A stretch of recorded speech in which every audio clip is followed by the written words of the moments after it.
Hello tout le monde, on se retrouve aujourd'hui pour une nouvelle vidéo et avant de commencer cette vidéo, je voulais vous souhaiter une très bonne année 2017.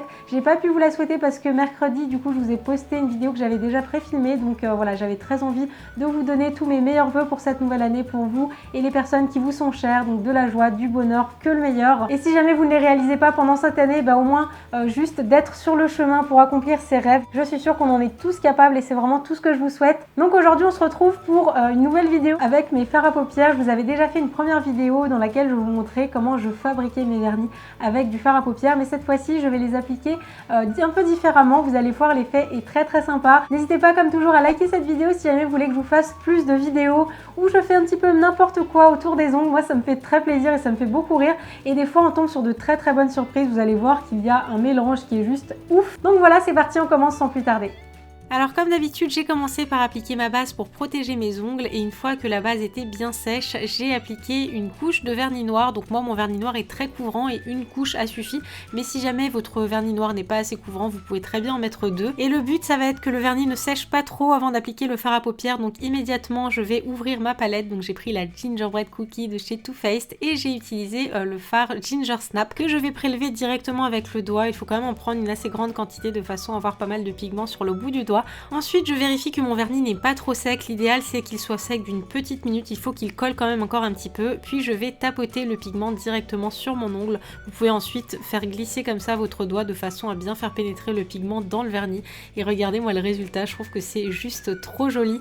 Pour les recoins qui sont un petit peu difficiles d'accès directement avec la pulpe du doigt, vous pouvez vous aider d'un pinceau éventail que je propose sur ma boutique. Et donc voilà le résultat, on obtient un mort doré qui est très joli, un petit peu duochrome et voilà, on voit tous les pigments, je trouve ça trop beau.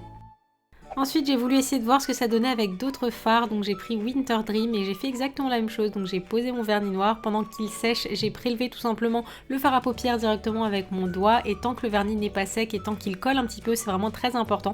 J'ai tapoté le fard avec mon doigt et si jamais votre vernis est trop sec et qu'il n'adhère plus sur les recoins, n'hésitez surtout pas à appliquer un petit peu de top coat de façon à mieux faire adhérer le pigment. Et comme vous pouvez le voir, le résultat est assez différent du premier fard. J'ai l'impression que le pigment est un petit peu plus gros, il a un aspect un peu plus grumeleux. On voit clairement qu'il est composé de deux couleurs de pigments qu'on ne voit pas forcément sur la palette de maquillage et ça donne un aspect un petit peu duochrome qui est très joli.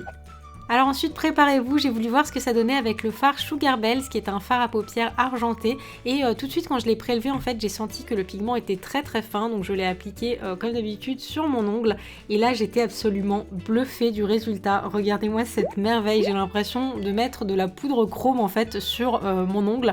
Je trouve que c'est juste impressionnant de faire ça avec du fard à paupières et en fait plus j'en mettais et plus le rendu était lisse et plus le pigment rentrait vraiment dans le vernis à ongles.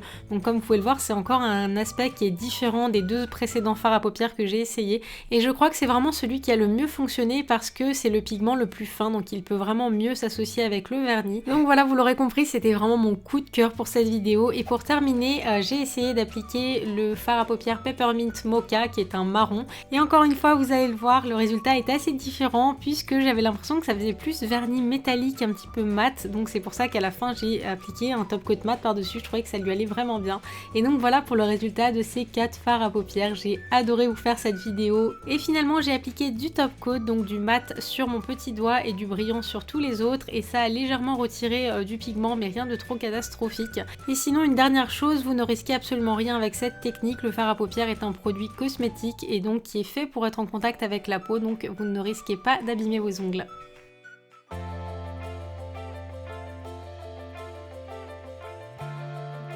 Et voilà pour cette vidéo, j'espère sincèrement que ça vous aura plu. Si jamais vous reproduisez cette astuce, n'hésitez pas à me partager tout ça sur les réseaux sociaux avec le hashtag YoConnellArt ou en me taguant sur la photo. Enfin voilà, encore une fois, je vous souhaite une merveilleuse année 2017. Je vous dis à très vite pour une nouvelle vidéo. D'ici là, prenez soin de vous, je vous embrasse très fort.